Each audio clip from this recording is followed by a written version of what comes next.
காவலரே, காவியும் நீரும் கையில் தனிச்சிலமும் ஆதிபுடி போல் உருவம் கொண்டு ஒருத்தி வந்திருக்கிறார் என்று உமது மன்னரிடம் சென்று சொல்லுங்கள். உடனே சொல்லுங்கள். சொல்ல மாட்டீர்களா? விலகுங்கள்.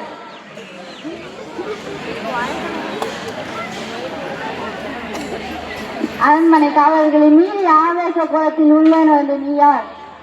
புறாவுக்கு உடற்கண்டு புகழ் பெற்ற மன்னவனின் வரலாற்றை தேர்காலில் மகளீட்டு நியாயம் காத்த மனுநீதி சோழனது பெருங்கதை நீதியின் இலக்கணமாய் பெற்று பெருமை தந்த திருமாவளவர் கரிகால சோழனது பூமுகாரே எனது பெருவழிகர் மாசாத்துவாரின் மருமகள். என் பெயர் கண்ணகி.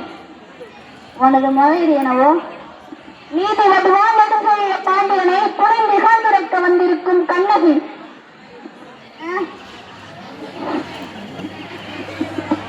உனது கொடுமைத்த அவசர தீர்ப்பிற்கு ஆளாகி கொலையுண்ட கோவலனின் மனைவி கண்ணகி நான் என்பதையும் அறிந்திடுக அரசே, அறிந்திடுக.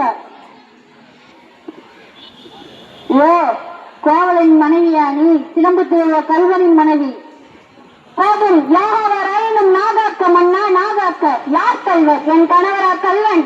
இல்லை, இல்லை. கையும் காலுமாக பிடிப்பட்டான் உன் கணவன். கல்வனை தமிழகத்தில் நீதி கொல்லாமல் விடாது என்பது உனக்கு தெரியும் அல்லவா? கொச்சவனே, எண்ணிப்பார். கொள்மண்டபத்தில் விசாரிக்கப்பட வேண்டிய தீர்ப்பு கோவில் மண்டபத்தோடு விரிவானே. சிந்தியுங்கள், நன்றாக சிந்தியுங்கள். குற்றம் சாட்டப்பட்ட மறுப்புகளுக்கு மதிப்பு தராமல் கொலைவாளியின் வேலை அவ்வளவு அவசரமாக நடைபெறுவானே. இதற்கு பேரா நேர்மை? இதற்கு பேரா நியாயம்?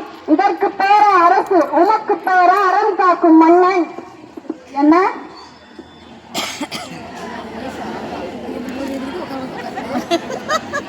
கண்ணகி, உன் கணவன் கையில் இருந்தது அரசு கோப்பிடந்தேவியின் சிலம்பு. அரசு கோப்பெருந்தேவியின் சிலம்பு அல்ல, கோவலன் தேவியாம் என்னுடைய சிலம்பு. நம்ப முடியவில்லை என்னால். நீ யார் நம்புவதற்கு? உன்னை யார் நம்ப சொல்கிறார்கள்? உன் மீது வழக்குரைக்க வந்தவள் நான், குற்றவாளி நீ.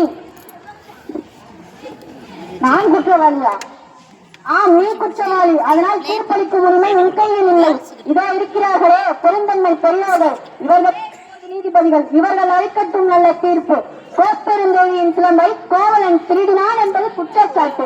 அதற்கு மரண தண்டனை. அது ஆராயாமல் அளித்த தீர்ப்பு. அதற்கு மன்னன் பொறுப்பு. இது என் வழக்கு. வழக்கிற்கு என்னமா ஆதாரம்? இதோ இந்த சிலம்பை. இதற்கு இணையான மற்றொரு சிலம்பை தான் என் மணவாளன் விற்க வந்தான். மாபாவிகள் அவரை கொன்று குவித்து விட்டார்கள். அப்போது அரசு போட்டு இருக்கும் சிலம்பு, அரசு எழுந்திருக்கும் சிலம்பு, அவைகளில் ஒன்று என்னுடையது.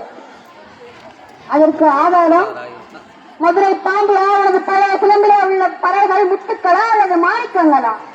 முத்துக்கள், அதுவும் கொற்கை முத்துக்கள். எனது சிலம்பிலே உள்ளது மாணிக்க பறவைகள். அதையும் பார்ப்போம். ராணி, அதை கொடு. பார்த்தாயா முத்துக்களை? அடுத்த சிலம்பு மாணிக்கங்கள். மாணிக்கங்கள் இல்ல பாண்டியா, ரத்த துளிகள். தர்மத்தின் பெண்கள் வடிக்கின்ற ரத்த துளிகள். உனக்கு இன்னும் சந்தேகம் இருந்தால் இதோ என்னுடைய மற்றொரு சிலம்பு. இதற்கு என்ன பதில்? அருந்தன்மை பெரியோர்களே, அரும்பெரும் சான்றோர்களே, இதற்கு என்ன பதில்? நீதி கடந்து விட்டதா? நேர்மையில் இழந்து விட்டதா? வாய் அடைந்து விட்டதா? நெடுஞ்செழிய பாண்டியனின் அறம் வரம் சிரம் அனைத்தும் மண்ணோடு மண்ணாக கலந்து விட்டதா? ஆயிரம் ஆயிரம் எதிர்த்து வந்தாலும் அந்நாட்டு தலைகுனியாமல் படை நடத்தும் உன் வீரம் எங்கே? கம்பீரம் எங்கே? வெற்றி திருத்தாடு எங்கே? எங்கே மன்னா? மற்ற படரவும் மாநில மிகவும் நீதி வழங்கிய உனக்கு சென்றாததற்காக, மாபாலகம் புரிந்த உனக்கு மணிமுடியதற்காக, மூவேந்தர் குலத்திற்கு அறிவு கற்பிக்க வந்தவனுக்கு வெண்கொற்றை கொடை எதற்காக? வேணாம், வேணாம். கண்ணகி, உன் கணவன் கல்வன் அல்ல, கல்வன் அல்ல. நானே கல்வன், நானே கல்வன். தாயினமை அழியட்டும், ஒழியட்டும், எல்லாம் ஒழியட்டும். என் நெஞ்சில் உள்ள நெருப்பை மறுமையை அழைத்து விடு, அடியோடு அழைத்து விடு.